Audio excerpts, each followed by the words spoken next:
কর্তব্য আমাদের আছে, সেগুলো আমাদের সম্পাদন করা উচিত, সেগুলো আমরা করি না। সেগুলোতে সবসময় পিছিয়ে থাকি, সেগুলোতে খুব শিথিল থাকি। এইগুলোর উপরেই কিন্তু আমাদের চরিত্র গঠিত হয়, আর এই চরিত্রের উপরই আমাদের সম্মান, আমাদের মান্যতা।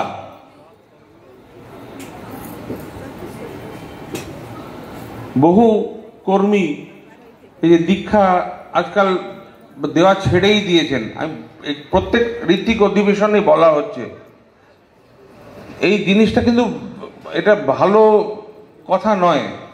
আমরা সব কাজ করছি, ঠাকুর যেটা বারবার বারবার বলেছেন যে এটা ফান্ডামেন্টাল ওয়ার্ক, লোকসংগ্রহ, মানুষকে দীক্ষিত করে তোলা, দোয়ারে দীক্ষা দেওয়া, সেটাতে আমরা শিথিল। আগে মানুষ প্রত্যেকটা কর্মী দীক্ষা দেওয়ার জন্য মুখিয়ে থাকতো। এখন আমার দুটো ছোট ভাই আছে, শুভ আর টিঙ্কু, তারাই দেখি 1000 দীক্ষা দেয়। আর কেউ মানে দীক্ষা দিতে ওই বললে যে দীক্ষা দেওয়ার সাথে আনুষঙ্গিক যা কর্তব্য সেগুলোর ভয়ে আর দীক্ষা দিয়ে ওঠা হয় না। ভয়টাই যদি আমাদের জীবনের সত্য হয়, যদি ভয় মুক্ত না করতে পারলাম নিজেকে, তাহলে আমার জীবনে ইষ্টের অধিষ্ঠান কি করে হবে? আমার জীবনের প্রাপ্তি, যা প্রকৃত প্রাপ্তি, জীবনের সার্থকতা, সেটা কেমন করে লাভ করবো আমরা? এদিকে আমাদের সব কিছু অনুষ্ঠান আছে, কিন্তু অন্যান্য যা কিছু অনুষ্ঠান আছে, যেখানে কর্তব্য সেখানেই শিথিলতা। পাঞ্জাধারী কর্মীরা এই যে দীক্ষাপত্রের কাজে যে যোগদান করার কথা, সেখানেও শিথিলতা।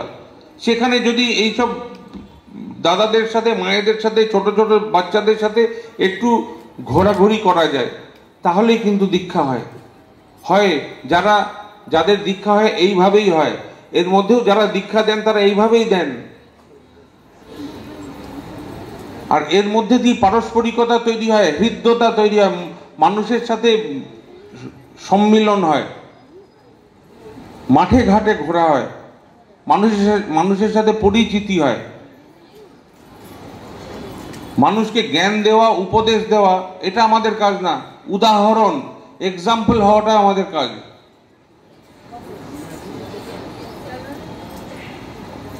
এই যে অবিন কিছু কিছু কথা ছুঁয়ে গেল, প্রত্যেকটা কথাই কিন্তু বারবার আলোচনা হয়েছে, পত্র পত্রিকাতে বেরিয়েছে, আর এখন যে সোশ্যাল মিডিয়া, ফেসবুকের মাধ্যমে বিভিন্নভাবে এগুলো ছড়িয়ে পড়তে, এবং আপনাদের মোবাইলে এগুলো দেখতে অসুবিধা হয় না। এইগুলোর মধ্যে যা গ্রহণ করার উপযোগী সেগুলো গ্রহণ করতে হয়।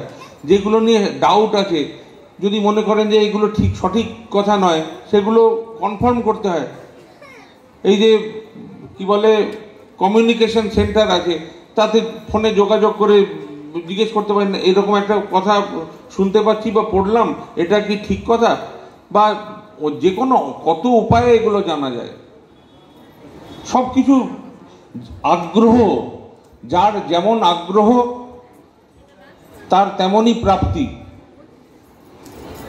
আর আমরা যদি শুধু ওই সম্মান, প্রতিষ্ঠা, মানুষের ঘাড়ের উপর চেপে বসবো, এটাই যদি আমাদের কাম্য হয়, তাহলে ওই ঘাড় থেকে ব্যালেন্স রাখতে না পেরে ধাই করে পড়ে যেতে হবে। এই জিনিসটা কিন্তু অসম্মানজনক, এইরকম ভালো না। কর্তব্যর বাইরে মানে কোনো কিছুই প্রাপ্তি হয় না। ওই যা কিছু আমার ডিউটি, যা কর্তব্য, যা আমি স্থির করেছি, তার মধ্যে দিয়েই আমার সব কিছু মানে এগিয়ে চলা। এর বাইরে কিছু পাওয়ারই নেই, করারও নেই। এইগুলো মাথায় রাখবেন আপনারা, প্রত্যেকটা জিনিস। আর এই করার মধ্যে দিয়ে কি হয়, এই করার মধ্যে দিয়ে মানুষের মধ্যে যাওয়া যায়, পরস্পরের সাথে একটা সম্পর্ক গড়ে ওঠে, এই পারস্পরিকতা। আজকে এই যে এত কথা আলোচনা হলো, এই যে টিভির স্ক্রিনে দেখলেন, অনেকে হয়তো ভাবতে পারেন, ওরে বাবা, এত কিছু আবার করতে হবে। এগুলো কিন্তু কোনো কঠিন কাজ না। আমি আগেও বলেছি, এগুলো যদি আমি মনে করি যেটা আমাকে ব্যক্তিগতভাবে করতে হবে, তাহলেই কঠিন। আমি সব কাজ করতে পারি না। আমার সহযোগী আছে, আমার সহকারী আছে, আমার সহকর্মী আছে, আমার নিজের পরিবারের অনেক ছোট ছোট ছেলে মেয়েরা আছে যারা এইসব এক্সপার্ট, তারা আমাকে সাহায্য করবে। এইভাবেই তো জীবনটা চলে। আর প্রত্যেকটা জিনিসই কখনো না কখনো প্রথম শিখতে হয় নিজের বাঁচার প্রয়োজনে, নিজের ভালো থাকার প্রয়োজনে শিখতে হয়। জ্ঞান মানুষের অস্তিত্বকে বজায় রাখে।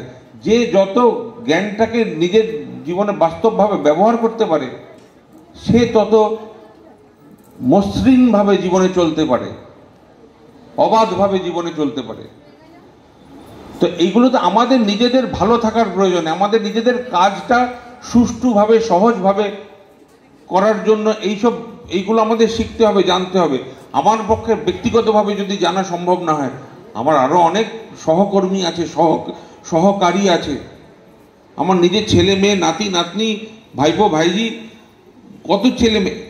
কারণ আমি যদি ঠাকুরের কর্মী হই, আমার যদি সহযোগী না থাকে, আমার যদি সহকর্মী না থাকে, আমার সাথে সাথে যুক্ত হয়ে একসাথে কাঁধে কাঁধ মিলিয়ে কাজ করার মতো মানুষ যদি আমি তৈরি করতে না পারি, তাহলে আমি কর্মী হিসেবে কেমন, সেখানেই প্রশ্ন উঠে যায়। কেউ কোনো কাজ একা করতে পারে না। আমার নাম ধরে ডাকতেও আপনাকে লাগে, এটা সবসময় মাথায় রাখেন। মানুষ ছাড়া বাঁচতে পারে না। এই মানুষগুলোই তো আছে আমার। এই জিনিসগুলো বোঝেন, যেখানে যতটা তৎপর হওয়া দরকার ততটা তৎপর হন, ততোধিক শিথিল হয়ে উঠলে তো হবে না। আমরা বলি ঠাকুরের দয়া সব হয়, ঠাকুরের দয়া মানে কি? দয়া মানে আমার জীবনে তাকে আমি কেমন ভাবে রক্ষা করে চলি, তাকে মানে তার আদর্শ, তার নীতি, তার বিধি, তার ইচ্ছা, এগুলো নিয়েই তিনি, সেই তার নীতি বিধি ইচ্ছাগুলি, তার আগ্রহগুলি আমার জীবনে কতটা জীবন্ত হয়ে আছে, কতটা আমি রক্ষা করি, তার উপরে দয়া নির্ভর করে। এর বাইরে কোনো দয়া নেই, হতে পারে না। তাহলে ওটা দয়া শব্দের ভুল ব্যাখ্যা হতে পারে।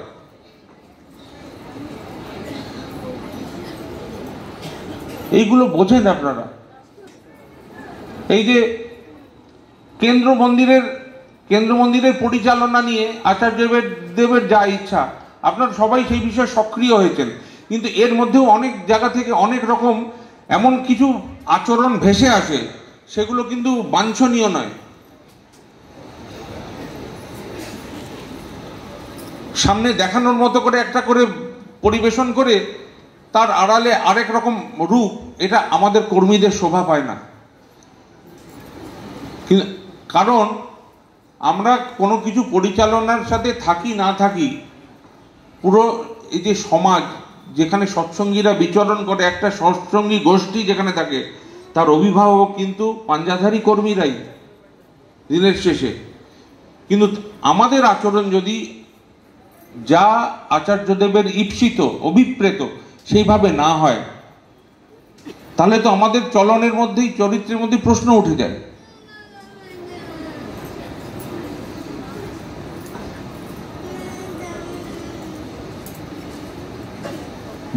বৃহৎভাবে ভাবেন আচার্যদেব কেন, কি ইচ্ছা প্রকাশ করেন, কেন, মানে কোনটা আমাদের মধ্যে ইমপ্লিমেন্ট করতে চান, সেগুলো বোঝেন। সেগুলোতেই আমাদের মঙ্গল নিহিত। আমরা ক্ষুদ্রভাবে এখন আমার প্রতিষ্ঠাতা গেল, আমার মাথার মুকুটটা সরে গেল, আমার পকেটে আর টাকাটা থাকবে না, এইগুলো ছোট ছোট চিন্তা করি। তিনি আমাদের ওই ডোবা থেকে নিয়ে সমুদ্রে ফেলতে যাচ্ছেন, সেটা আমরা সুযোগ তাকে দিচ্ছি না। এইভাবে জীবন চলে না, এইভাবে কিন্তু কাজ এগোয় না, এইভাবে আমাদের জীবনটাই আস্তে আস্তে স্থবির হয়ে যায়। তাহলে আমরা আর সমগ্র জগতের দায়িত্ব, এই যে এখানে যারা বসে আছেন, যত ঠাকুরের সেবকবৃন্দ, কর্মীবৃন্দ, ভারপ্রাপ্ত চাপরাশপ্রাপ্ত কর্মীবৃন্দ, সেবকবৃন্দ, এদের একটা সবথেকে বড় অংশ এখানে আছে। তাদের উপরে সমগ্র জগতের ভালো মন্দ নির্ভরশীল। ঠাকুর তাদের মাধ্যমেই তার ভাব, তার আদর্শ, তার ইচ্ছাকে সমগ্র জগতের মধ্যে, সব মানুষের অন্তরের মধ্যে ঠাকুর প্রবেশ করবেন এই আমাদের মধ্যে দিয়েই। আমরা হচ্ছে ক্যারিয়ার। আমাদের এইভাবে ক্ষুদ্র স্বার্থে আটকে থেকে নিজেদের ব্যাগ গুছানো, আখের গুছানো, নিজেদের প্রতিষ্ঠা, অন্যকে ছোট করা, নিজে বড় হওয়ার জন্য নিজেদের মধ্যে হাতাহাতি, মারামারি, এইগুলো শোভা পায় না।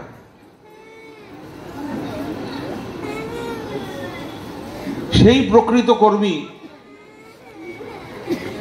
যে অন্য কর্মীর কাজের খাঁকতির পরিপূরণ করে তোলে মুখ বুঝে, সেই প্রকৃত কর্মী।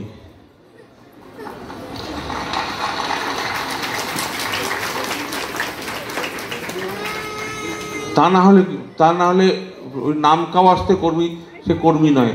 ওই যে সমালোচনা, ও এটা করলো না, অমুকের এটা করা উচিত ছিল, এটা করলো না, তমুকের এটা এইভাবে হলো, দেখো কিন্তু দেখা যাবে আরেকটা আমাদের চরিত্রের দুর্বলতা আছে, সামনাসামনি মোকাবিলায় আমরা কারোর সম্বন্ধে স্পষ্টভাবে কারোর সমালোচনা করতে পারি না। এটা দাদা আপনি ঠিক করেননি, বা হয়তো একটা কোনো মিটিং হচ্ছে, মিটিংয়ে কোনো একটা কথা উঠলো, তখন আমরা সব চুপ করে আছি, তখন কোনো উত্তর দিলাম না। হ্যাঁ সবাই হ্যাঁ বলছেন তো, হ্যাঁ হ্যাঁ সবাই হাত তুলে দিল। তারপরে মিটিং থেকে বেরিয়ে এটা মোটেই ঠিক হলো না, এটা দিয়ে কেন যে কেউ প্রশ্ন তুললো না। হ্যাঁ, এইটা হচ্ছে আমাদের চরিত্রের সাংঘাতিক দুর্বলতা, ব্যক্তিত্বের অভাব।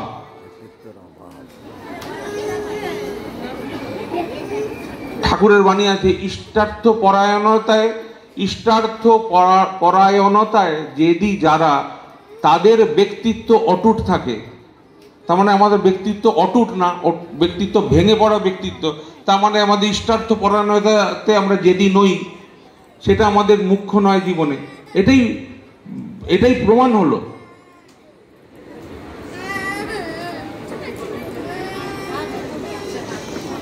একটু সাড়া দেন ঠাকুরের ডাকে, ঠাকুর যা চান আমাদের থেকে একটু সাড়া দেন।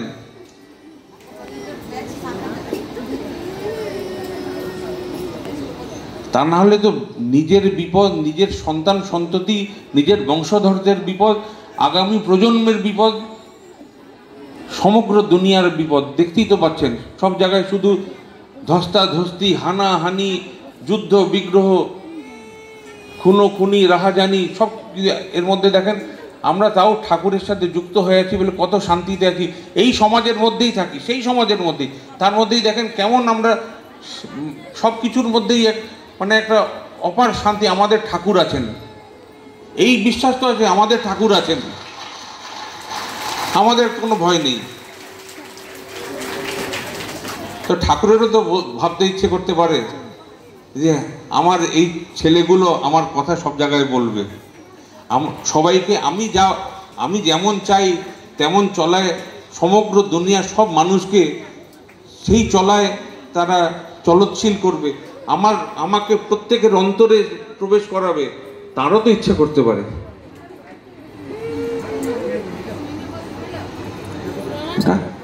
এবার দাদা আসছেন, এবার আমি থামলাম।